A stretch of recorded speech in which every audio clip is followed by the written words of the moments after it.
Sri Vishnu Sahasranama, name 793. Mahakarma. It's an easy name to understand. Maha means great, karma means activities. He who performs great activities. It can also be understood to mean whose activities are magnanimous. The previous name was Indra Karma. This name is similar because Indra means someone who does great activities. So Indra Karma, one who does great activities, and Mahakarma, one who does great activities.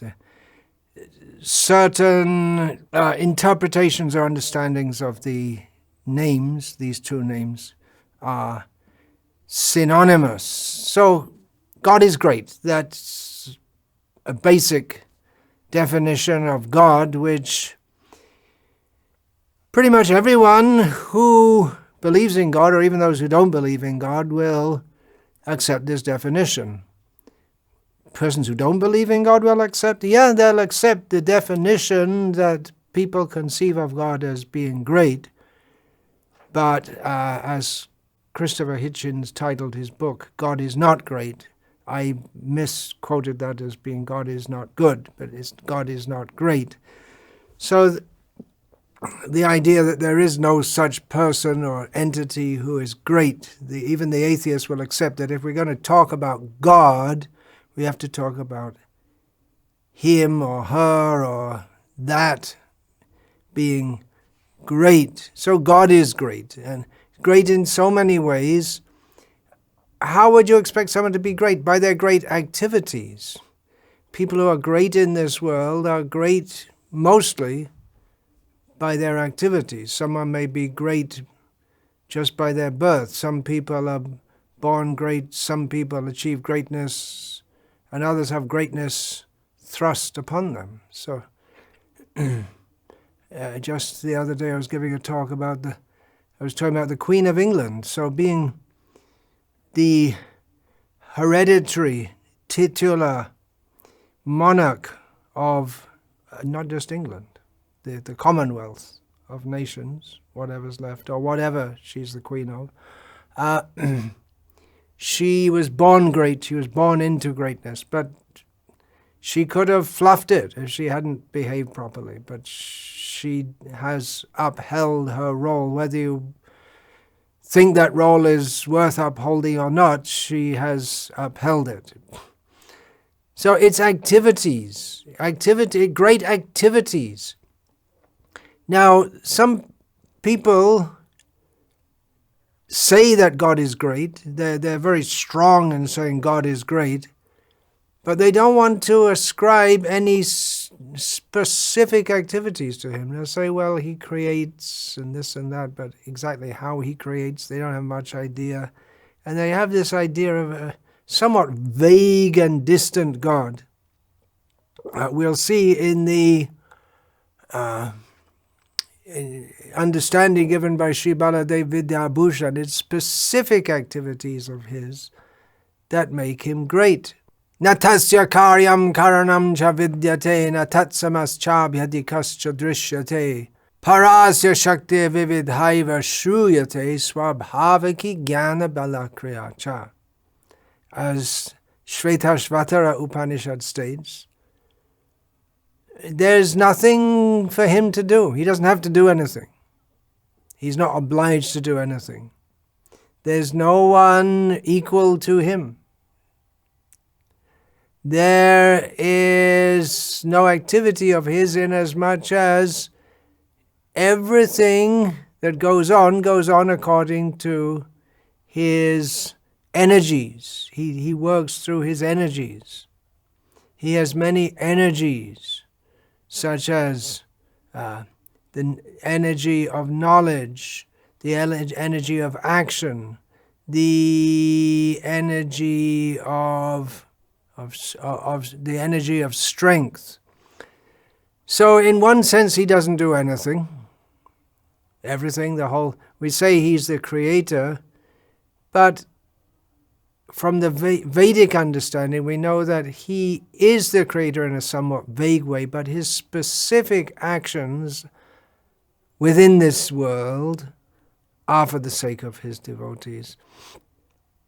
And this understanding Sri Parashara Bhatta gives in explaining this name Mahakarma as describing specifically Lord Buddha, that even though Bhagavan is by nature merciful, he performed deceitful activities for the sake of protecting the devotees who had surrendered unto him and taken refuge in him, and for the destruction of those who were decidedly wicked. Now, deceit is dushkarma. Deceit is a bad activity. That's not good. But his acts in deceiving others were justified, and therefore he is Mahakarma. It is a great activity to deceive people in such a way. Now we may think that the devotees who are surrendered to him, how are they protected from the wicked people? How is that? Because generally in his avatars, Krishna says, Vinashayata dushkritam, I destroy the wicked. But generally he does that by killing them. But he doesn't kill them in Buddha avatar, just the opposite. He says, ahimsa paramo dharma, that non-violence is the topmost dharma. He says that, but of course most Buddhists nowadays are, or for generations, they don't believe that or act according to that. They're mostly all flesh eaters. But how by misleading them into some kind of peaceful seeming quasi-religious practice does Lord Buddha protect the saintly people? And how does he destroy the unsaintly people? Well, the unsaintly people, he destroys them. You could say, if they think that their philosophy is correct, that they don't actually exist anyway, well, that's one kind of destruction. It's a spiritual suicide. Lord Buddha taught anatma. There is no atma. He taught an understanding which was later repeated in a very similar way by Sri Shankaracharya. But Shankara upheld the Vedic conclusion, the Upanishadic conclusion of the existence of the Atma, or the spiritual self. Of course, Shankara took the Atma to be one only, which is a gross misstatement. But Lord Buddha, to avoid identification of his teachings with those of the Vedas, he denied a basic principle of Vedic understanding, Upanishadic understanding in particular, of the existence of the Atma. So those who believe in him, they believe in self-destruction, literally, in the most literal sense of the term. If we think of self-destruction, we might think sometimes we've seen photos of or videos of Buddhist monks burning themselves. That was quite common during the Vietnam War. The Buddhists, we used to see Buddhists on television, in the news. We used to see Buddhist monks burning themselves. At the time, I thought it was because it was a protest against the war, but much later, when I looked back into it with the help of the internet, then I understood it was a protest. The Buddhist monks were burning themselves. Means what would they do? They'd go in a public place, sit down, pour petrol all over themselves or have someone do it, and then put a match and then just sit there and burn to death. And you see the wind blowing the flames. But it was a protest against the anti-Buddhist policies of the, give it a guess, the Christian government. Christian minority were in power, and they were persecuting the Buddhist majority. So that's a kind of self-destruction, but the self-destruction in the most complete sense of the term is to even deny that the self exists. And to do that means to destroy one's hopes of advancing on the path of varnashram, and come in the varnashram process. Then most people, varnashram is an organization for doing work, karma, and sarva karma akilam partha jnane parisamapyate, as Lord Krishna states in Bhagavad Gita. All work. The word karma in Bhagavad Gita, we should understand, it's all the word karma, meaning work, as stated in Bhagavad Gita and generally in Shastra, it's all related to work within the varnashram system, according to dharma, varnashram dharma. So what work within the varnashram system, the idea is that jnane parisamapyate brings you to the platform of jnana. And then from jnana, one goes on, the spiritual, actual spiritual life begins. But Lord Buddha was also very much against the varnashram system, although he himself was born in a Kshatriya family. He was very much against the whole varnashram system, which gives the opportunity to understand that one is Atma. So in both ways, by denying the Atma and denying varnashram, Lord Buddha, he led to the destruction of any hope of spiritual progress, because there's no such thing as spiritual. When there's no spirit, there's no Atma of those who took to his practices. Now, how does that protect the devotees? Well, it separates the wheat from the chaff, as the English saying goes. It puts the followers of Lord Buddha into a very different camp. It became more confusing when Shankara made his philosophy, and then the Vaishnavas, it wasn't that Vaishnavas started to exist when Ramanuja started preaching. It was considered, Ramanuja, when he started his preaching, it was sometimes considered a new religion. But Vaishnava Dharma is Sanatan Dharma, it is eternal. So, by speaking on behalf of the Vedic culture, and in many ways reviving the Vedic culture, Shankara at the same time introduced a lot of confusion, because the Shankarites, or the Advaitavadis, Kevala Advaitavadis, they do and say and verbally profess many of the things that Vaishnavas do. They operate within varnashram with the same culture, but with a different understanding of the ultimate goal. So it becomes confusing. And even we see Vaishnavas, they can be confused. It's happening more and more. At the present time, of course, the varnashram system has to a large extent broken down. But we do find people crossing from camp to camp. They may go from Shankarite to Vaishnava, and there is one prominent case of a Vaishnava who professed and became the last great professor or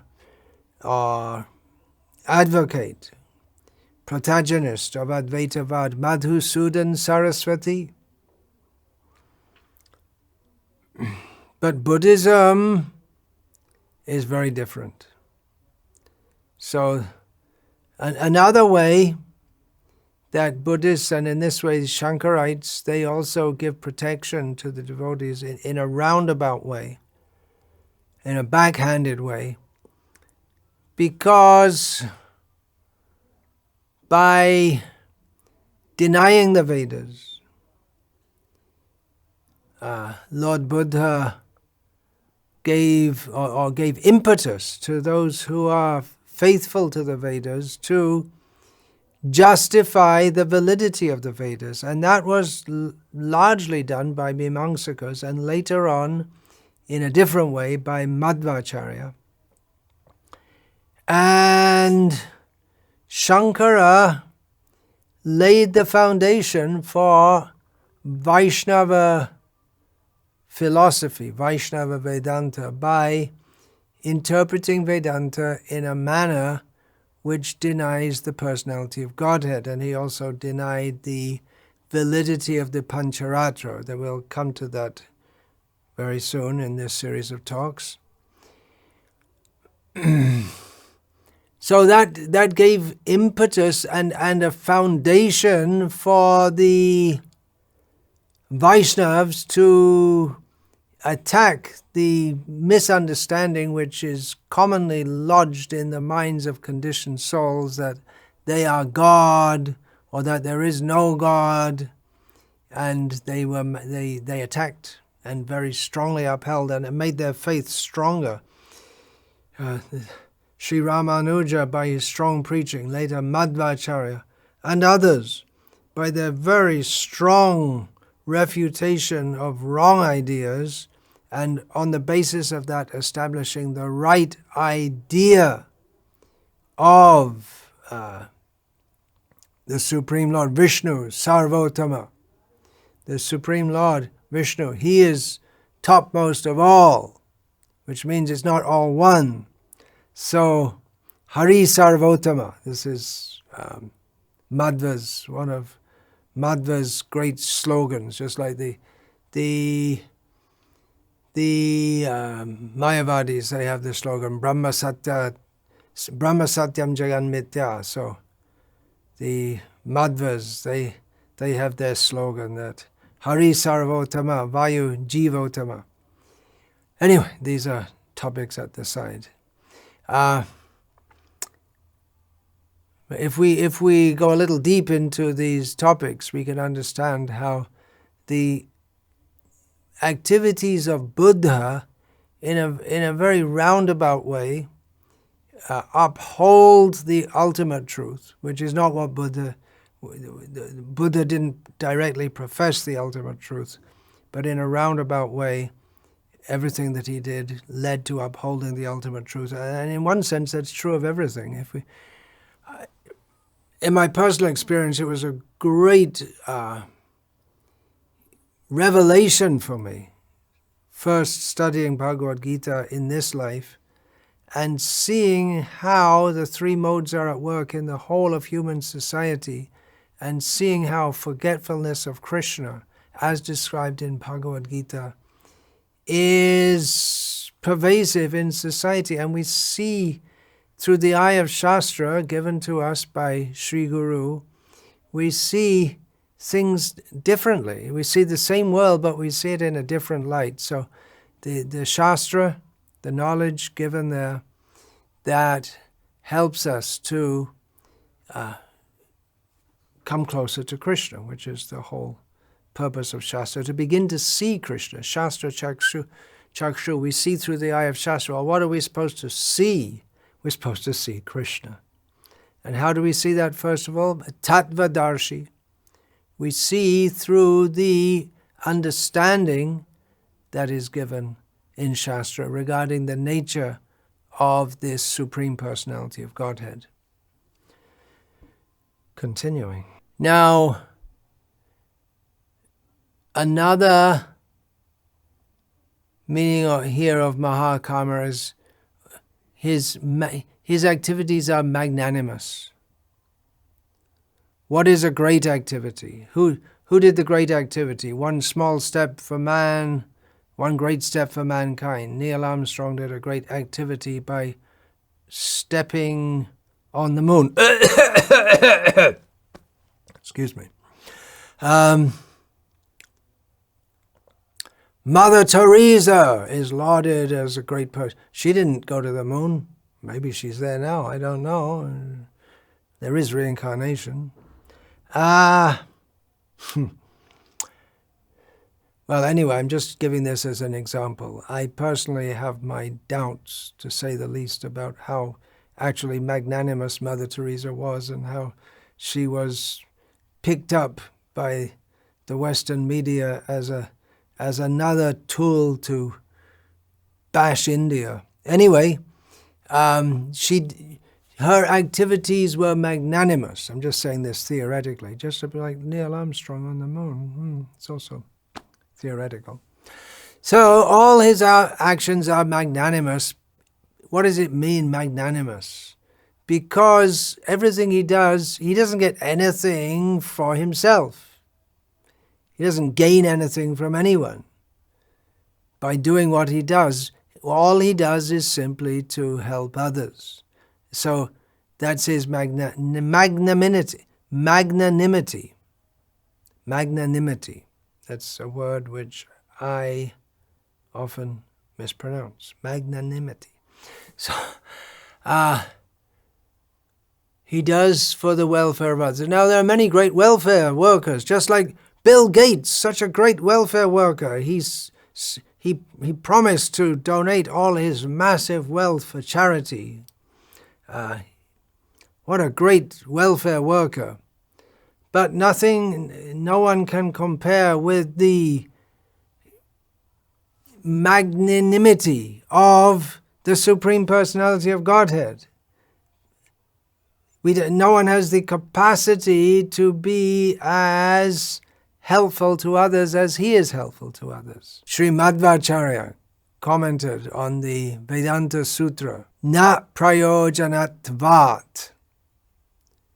Na prayojanatvat means he doesn't have to do it, but he does it anyway. Shankaracharya equates the great activities of the Supreme Personality of Godhead, who he doesn't accept as the Supreme Personality of Godhead more than superficially, but he accepts that Vishnu is of great activities because he creates earth, water, fire, air, ether, and everything else. Mahat Jagat Sarjanadi Karma Yasyeti Mahakarma. Yeah, not only does he create, but he protects, maintains, ultimately destroys.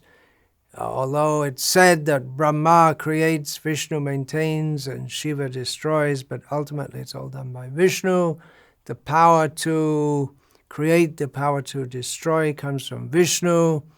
Therefore, Jamadyasya yataha. Jamma Adi, the creation and everything following it, is from him. This must mean Vishnu. Brahmana Lakshanam Aha Om Janmadyasa Yataha Om. Madhvacharya, who's renowned for making terse sutras as his comments on Shastra, on the second sutra of the Vedanta Sutras, Janmadyasya Yataha, Brahmana Lakshanam Aha, because the first sutra is Atato Brahma Jignasa, now, therefore, inquiry into Brahman. And then, what is Brahman? What are we talking about when we say Brahman? So, Madhvacharya says, Brahmana Lakshanamaha. The characteristics of Brahma are said thus, Janmadyasya Yataha. He creates, he maintains, he destroys. Asya. Asya means this, and in this context it's understood to mean this whole cosmos. To create a cosmos so precise and perfect that science is possible. The scientists are very proud of their science and in denying God, but they couldn't do science if it wasn't arranged scientifically. They come up with bizarre theories of everything just being as it is, without any real explanation. All their explanation is there was a big bang and then everything fell into place. It's not a very convincing explanation, at least to my small self and many other small selves. And it's not a very convincing explanation, even if considered according to the laws of nature as scientists understand them. These are the laws that scientists work with, but their whole premise is it starts off with something, a miracle. They're from nothing, there's a big bang, and then everything, then the laws of nature come into being so that scientists can study it. But we, the theists, accept that there is a Supreme Person who creates precisely, perfectly, scientifically, out of the 5 great elements, the cosmos, 5 great elements, earth, water, fire, air, ether, sustains it all very efficiently.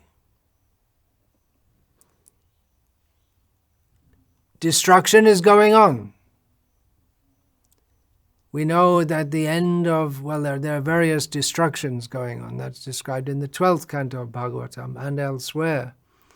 There's destruction at the end of every day of Brahma. There's destruction, partial destruction at the time of universal destruction, I'm talking about. At the end of every Manu. There's when Brahma dies, the whole material manifestation is destroyed. But there's also, at every moment, there is destruction going on. Change means destruction, and then again creation. This is all his Mahakarma, his great activity of the Supreme Personality of Godhead, which we can hardly begin to imagine. And another feature of the strength and the power of the Supreme Lord is that he doesn't get tired.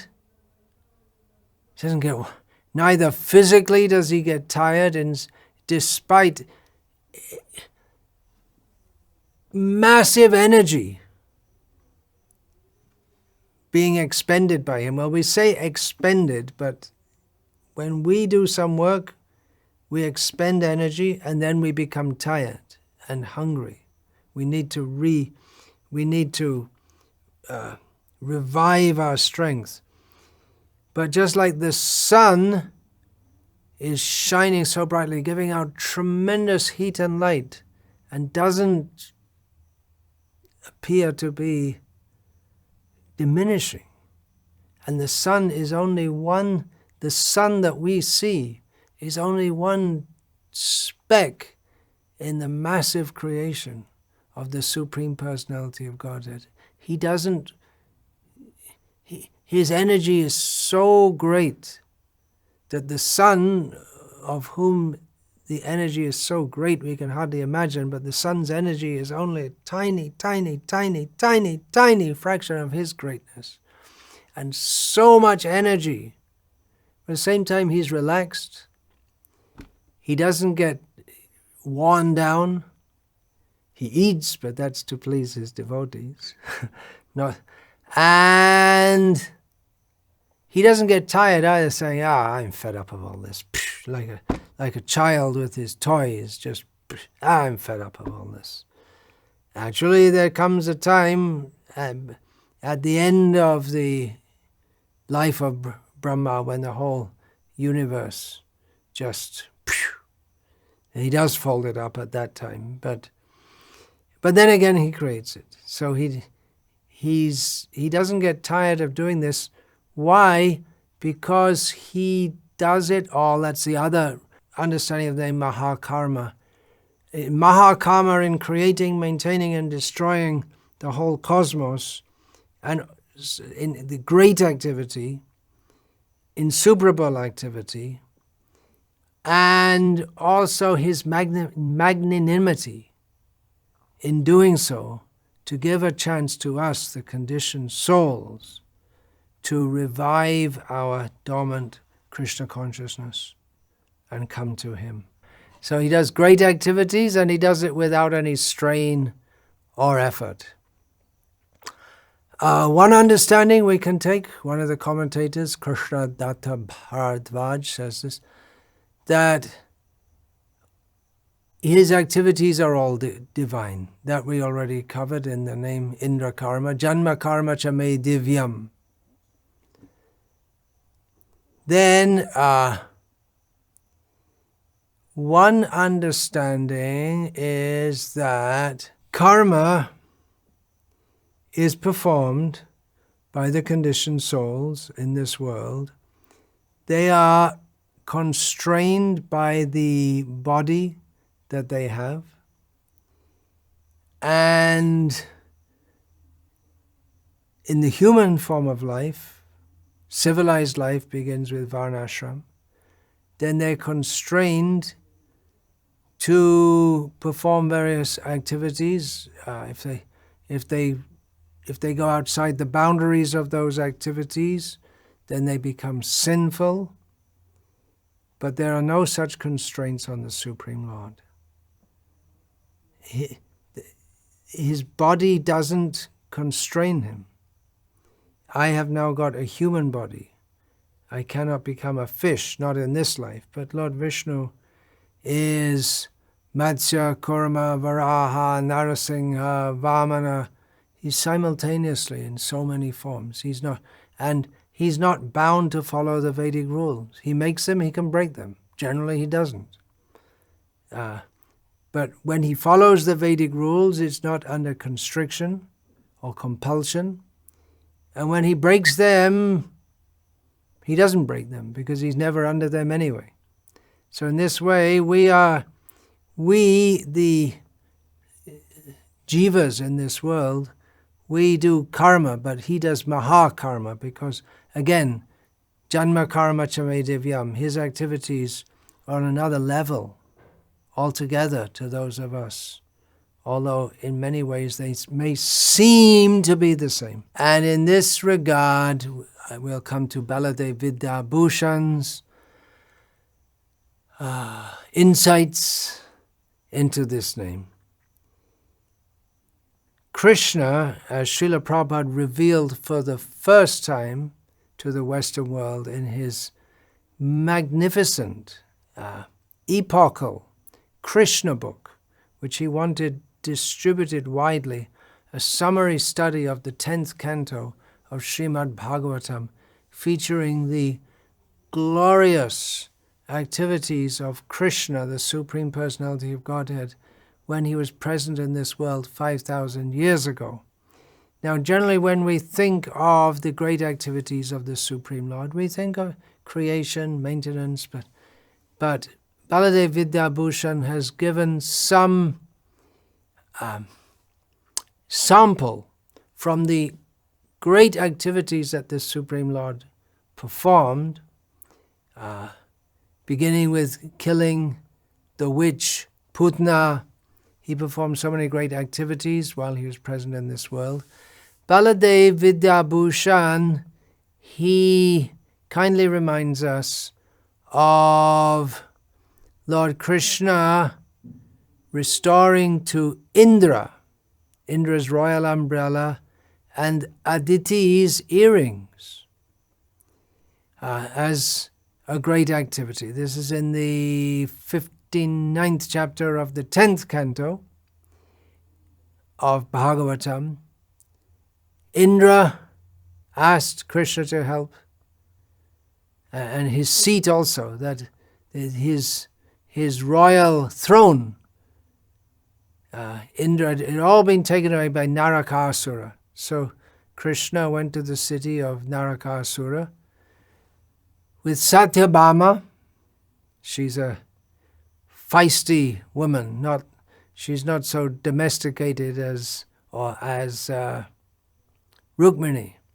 So Satyabhama, she goes out with Krishna. It's not a very good idea to take your wife out when you go to war, but it's hard to say no to Satyabhama. So she also came out, riding on the back of Garuda, and it's a long story, and Narakasura got killed. In verse 43 of this chapter, Lord Krishna is referred to as Atarkyakrit, he who performs actions that are unarguably great. You can't say, you can't say it's just some ordinary activity. Someone walks down the street and kicks an empty beer can that's in his pathway. It's not just some ordinary activity of some ordinary Joe. These are unarguably the activities of this great activities. So this gives the same meaning, atarkakrit, as that of Mahakarma. So this kind of name, it inspires in the devotees a sense of the greatness of the Lord, that we should surrender to Him. We hear of names such as Bhaktavatsala, which inspire in us gratitude to Him. But contemplating names such as Mahakarma, it reveals to us, reminds us how small we are, how great is He, and how it is our constitutional necessity to take shelter in Him. This is how Vishnu Sahasranama should be understood. It is very unfortunate that Mayavadis and Smartas, they recite Vishnu Sahasranama, but they avoid taking shelter of the Supreme Lord. And their idea is that they become God Himself. I've heard that in the West, in areas, especially in areas that are badly hit by the COVID phenomenon, that it has this being locked down. They call it lockdown. I guess it's different to being locked up in a prison, so they call it a lockdown. So being locked down and just the whole misery of the whole situation has inspired many people to look for spirituality. But really that should begin with the humility, divine humility, the awareness that we are not God. There is God, and we are not God, and we're not going to be God ever under any circumstances. He is Mahakarma. We are not. If we can turn to God rather than try to be God, that will be a great blessing. Thank you very much to my godbrother Rancho Prabhu for these insights from the COVID-bashed Western world. Devotees are also Mahakarma. They're doing great work in worshipping Krishna. The greatest work that we can do is to worship Krishna and to try to inspire others also to worship Lord Krishna, the Supreme Personality of Godhead, who is known by 1,000 names and thousands of names, and one of His names is Mahakarma. And we bow down at His lotus feet, recognizing God is great, we are not great. Let us take shelter at His divine lotus feet. Vancha kalpatarubhyascha kripa sindhubhyavacha patitanam pavanebhyo Vaishnavebhyo namo namaha. Dante nitaya churnakang padayo nipatya kritva chakakushatavedara amravimi.